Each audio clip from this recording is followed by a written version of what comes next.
घटना पर आधारित है जो 1996 में एवरेस्ट पर घटी थी और 2015 में इस पर एक फिल्म को भी फिल्माया गया था जिसका नाम है एवरेस्ट। इस फिल्म में बस सच्चाई को दिखाया गया है कि इस दौरान किया हुआ था कैसे इंसान अपनी इच्छा को पूरी करने के लिए अपनी जान की भी परवाह नहीं करता। 1953 में एडमंड हिलरी और तंजिंग नोर्गे पहले दो ऐसे इंसान थे जो पहली बार एवरेस्ट में चढ़े। इसके बाद बहुत कम ऐसे लोग थे जो एवरेज पे चढ़े क्योंकि एवरेज पे चढ़ने का मतलब मौत है। पर 1992 में रोबाल नाम की एक आदमी ने उसे अपना बिजनेस बना लिया और उसने लोगों को एवरेज पे ले जाने का काम शुरू कर दिया और अगले 4 सालों में वो 19 लोगों को बना किसी हादसे के 1996 में लोग एक और टीम को एवरेज पे ले जाने के लिए तैयार होता है। जाने से पहले रोब की बीवी बोलती है कि जल्दी वापस आना क्योंकि वो प्रेग्नेंट होती हैं। रोब बोलता है कि मुझे आने से कोई नहीं रोक सकता और वो अपने सफर पर आगे बढ़ जाता है। तारीख होती है 30 मार्च 1996। बहुत सारे यात्री काठमांडू नेपाल पहुंचते हैं और रावल की कंपनी का नाम होता है एडवेंचर कंसल्टेंट्स और रोब की टीम के साथ कई लोग होते हैं जिसमें बैग दोग जून और भी कई लोग हैं। ये कल मिलाकर 13 लोगों की टीम होती है। उनका पूरा सफर 40 दिनों का है और इन्हें जून 10 की दोपहर तक एवरेज के शिखर पर पहुंचना है। अब काठमांडू से पूरी टीम हेलीकॉप्टर से 9383 फुट हो जाए एक जगह लोकला पर पहुंचती है। इसके बाद ये सब वहां से पैदल आगे जाते हैं और 17,600 फीट की ऊंचाई पर अपने बेस कैंप तक पहुंच जाते हैं। यहाँ पर कई देशों के अलग अलग लोग होते हैं जो सभी अलग अलग कंपनीज के साथ एवरेज पर चढ़ना चाहते हैं। अप्रैल 23 को ये पूरी टीम 21,300 फुट की ऊंचाई तक चढ़ जाती है और यहाँ ऑक्सीजन कम होती है। यहाँ पर एक कैंप होता है जहाँ पर ये सब रुकते और ऑक्सीजन भी लेते हैं। दरअसल जो कम पुलिस में ली जा रही होती है इन्होंने अलग अलग चोटियों पर यात्रियों के लिए कैंप लगाए होते हैं ताकि इन्हें आराम मिल सके।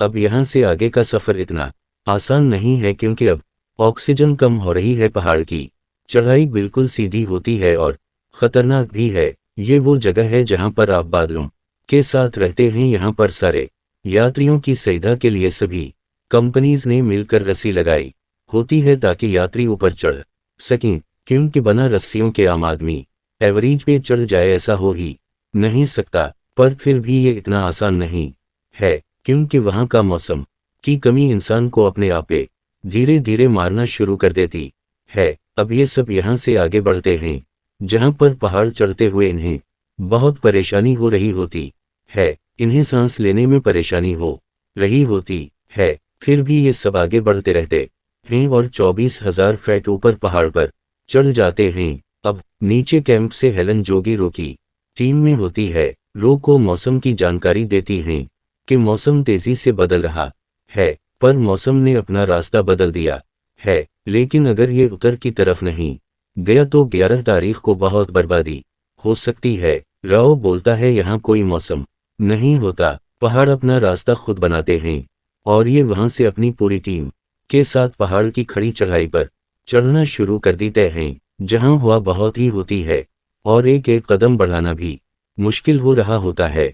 लेकिन उन सब की कहीं ना कहीं एक जिद है कि इन्हें ये कर दिखाना है, उसीलिए लगातार बढ़ते रहते हैं और ये अपने अगले कैंप पर जो कि 26,085 फीट की ऊंचाई पर है वहां पहुंच जाते हैं। और इस ऊंचाई पर मौसम बहुत खराब होता है और यहाँ पर सब ये तय करते हैं कि अब ये आगे नहीं बढ़ेगी क्योंकि आगे बढ़ने का मतलब मौत है। लेकिन शुक्रवार 10 मई को मौसम एकदम शांत हो जाता है, तूफान का कोई नाम निशान नहीं होता और रात को 125 बजे ये सब ऊपर चढ़ने का फैसला करते हैं और यहाँ से शिखर पर पहुँचने का रास्ता 12 घंटे का है और ये सब इस उम्मीद से आगे बढ़ना शुरू कर देते हैं कि कुछ ही घंटों में ये अपने को पूरा कर लेंगे।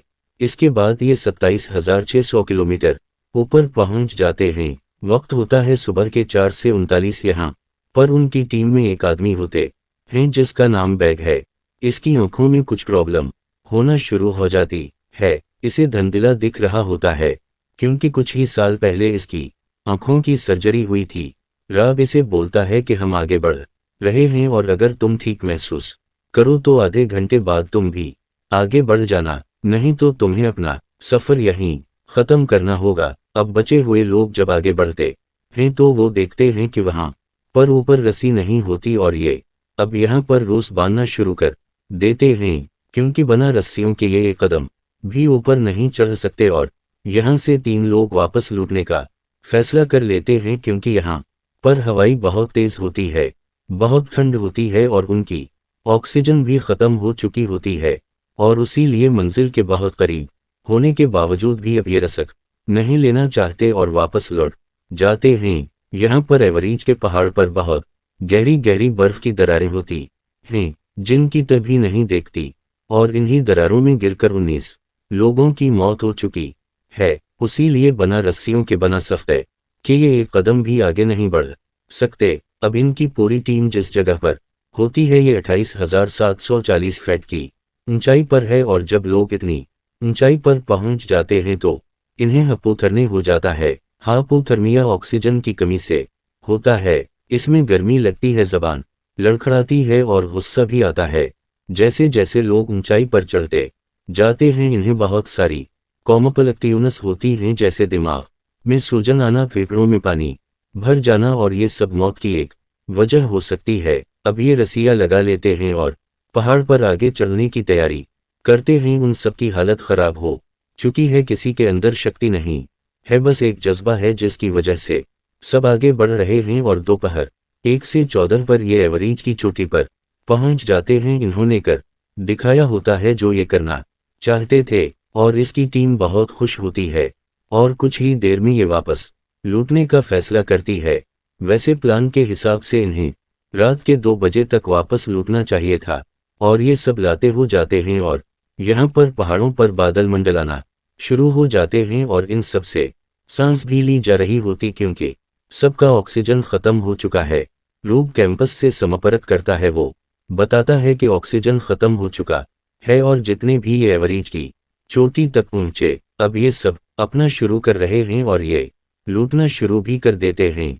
अब ये थोड़ा सा नीचे आए होते हैं तभी वहां पर एक और इन्हीं का टीम का आदमी जिसका नाम डग होता है वो हरा होता है, राव से मना करता है, पर वो कहता है कि अगर वो आज ऊपर नहीं किया तो वो दोबारा कभी नहीं आ पाएगा, और राव इसे बड़ी मुश्किल से ऊपर ले जाता है। डग की हालत खराब होती है, पर वो एवरेज के शिखर तक पहुंच जाता है, और जब वो वहां से नीचे उतरना शुरू करते हैं तो डग की हालत खराब हो चुकी होती है, वो लगभग बेवशी की हालत में होता है, और अब ये दोनों ऊपर फंस चुके हैं। रूप की टीम रब को वापस आने के लिए बोल दिए, पर राब मना कर देता है। वो बोलता है कि मैं डग को छोड़ कर नहीं आऊंगा, एक इंसानी जिंदगी का सवाल है, और वो रस्सियों के सहारे बड़ी मुश्किल से इसे नीचे उतारने की कोशिश करता है। और तभी यहाँ पर बहुत जोर से तूफान शुरू हो जाता है, और राब डग को बहुत मुश्किल से एक जगह छोड़ कर ऑक्सीजन लेने के लिए जा रहा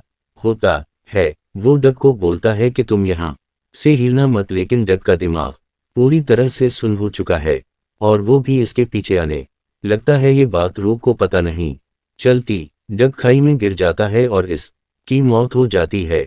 यहाँ पर भी बुरी तरह से थक चुका होता है, और वो वहीं बैठ जाता है। तभी वहां पर इसका एक साथी आ जाता है जिसे ऑक्सीजन का आधा सिलेंडर मिला होता है, और वो रूप को ऑक्सीजन देता है, और वो दोनों तूफान में नीचे उतरना शुरू कर देते हैं। ये कल मिलाकर 13 लोग होते हैं जो ऊपर फंसे हुए होते हैं, और तूफान बढ़ते जा रहा होता है।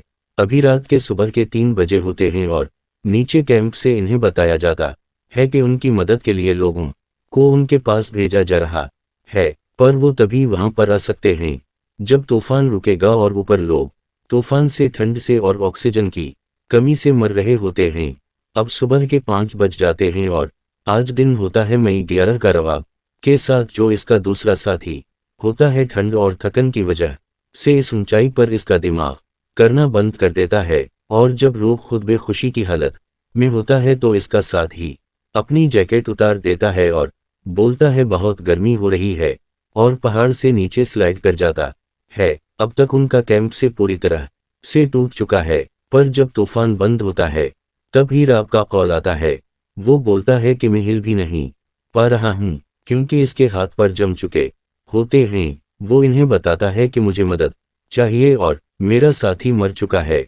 वो लोग रूप को बोलते हैं कि तुम्हें किसी भी तरह नीचे आना होगा, क्योंकि वहां पर ऊपर अभी भी बहुत तेज हवाई होती है। पर रूप बोलता है कि मैं नहीं आ पाऊंगा और उसके बाद उनका कनेक्शन काट जाता है। अब नीचे उनकी टीम बोलती है कि रूप की वाइफ को कॉल लगाओ और उसका फोन सैटेलाइट फोन के पास रखो।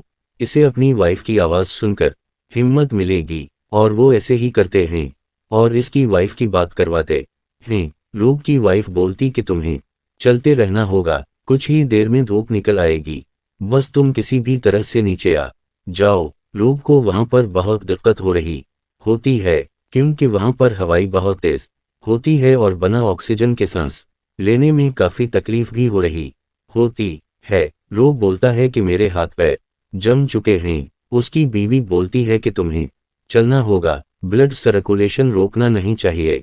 और इसके बाद रो वहां से उठने की कोशिश करता है और जो लोग राब को ऊपर बचाने गए होते हैं वो ऊपर नहीं जा पाते, क्योंकि वहां पर हवाएं बहुत तेज होती हैं और इन्हें वापस लूटना पड़ता है। रूप को बताया जाता है कि जो लोग तुम्हारी मदद के लिए आ रहे थे वो तेज हवाओं के कारण वापस लौट चुके हैं। मुझे एक और रात यहाँ पर रोकना पड़ेगा, क्योंकि वो वहां से अकेला नहीं निकल सकता। वहीं रूप की वाइफ इसके लिए बहुत जन्नत होती है और वो बोलती है कि मुझे रूप से बात करनी है और वो रूप से बोलती है कि तुम्हें घर आना होगा, मैं तुम्हारा इंतजार कर रही हूँ। राव अपनी वाइफ को बोलता है कि मैं सारा से नहीं मिल पाऊंगा। इसकी वाइफ के पेट में जो बच्चा होता है वो एक लड़की होती है और राव ने पहले इसका नाम सारा रख दिया होता है। राव बोलता है कि मुझे माफ कर देना, मैं इसे मिल नहीं पाऊंगा, क्योंकि रूप समझ जाता है कि वो यहाँ से नहीं निकल सकता और ये इसका आखिरी वक्त है। रब की वाइफ बोलती है कि ऐसा मत कहो, तुम ऐसे हार नहीं मान सकते। आप बोलता है कि मैं बहुत प्यार करता हूँ, तुम अपना ख्याल रखना। और उसके बाद उनका फोन डसको निकट हो जाता है। वही दूसरी तरफ बैग जिसे दिखने में परेशानी हो रही होती है वो नीचे उतरने वाले लोगों के साथ नीचे की तरफ कुछ दूरी तक आ चुका होता है। पर रात को तूफान में वहां से सब लोग जा चुके होते हैं और जो भी वहां बस थे वो सब मर चुके होते हैं। पर बैग अभी भी जिंदा होता है और इसको हेलुतों होना शुरू हो जाते हैं, यानी कि भरम उसे अपनी बीवी और बच्चे दिखते हैं और वो पूरी हिम्मत से लड़खड़ा था हुआ आगे बढ़ता है और वो नीचे कैंप तक पहुंच जाता है जहां पर और भी लोग होते हैं। लेकिन इसकी हालत बहुत खराब होती है और अगर उसे मेडिकल हेल्प नहीं मिली, उसे नीचे नहीं लाया गया तो वो मर जाएगा।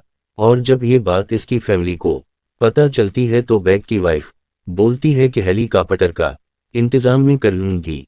हेलेनक जो कि रूप की टीम में होती है वो बोलते हैं कि ऊपर हुआ का दबाव बहुत ज्यादा है, वहां पर हेलीकॉप्टर नहीं जा सकता। पर बैग की वाइफ नेपाल में जो अमेरिकन एम्बेसी होती है वहां कॉल करती है और वो इन्हें बैग की मदद के लिए परिसर से करती है और वो बैग के लिए हेलीकॉप्टर भिजवाते हैं और बड़ी मुश्किल से वो हेलीकॉप्टर की मदद भिजवा कर बैग को बचा लेते। वही दूसरी तरफ राव वहां से नीचे नहीं आ पाता और वो इन्हीं पहाड़ों में हमेशा के लिए बाकी बचे हुए लोगों के साथ रह जाता है। इन सब की मृत्यु हो जाती है। यहाँ बैग को नीचे ले आते हैं और इसका इलाज होता है, पर हाथों और नाक का खून जमने की वजह से वो गल गए होते हैं, जिस की वजह से इसके हाथ और नाक काटने पड़ती है। लेकिन बैग की फैमिली इसका साथ देती है और आज भी वो अपनी वाइफ के साथ अपने बच्चों के साथ रहता है। जुलाई 1996 में रूप की बेटी होती है और इसका नाम उसकी पत्नी सारा रखती है। जैसा कि रूप जाता था तो ये था 1996 का वो दर्दनाक हादसा जिसमें कई लोगों की जान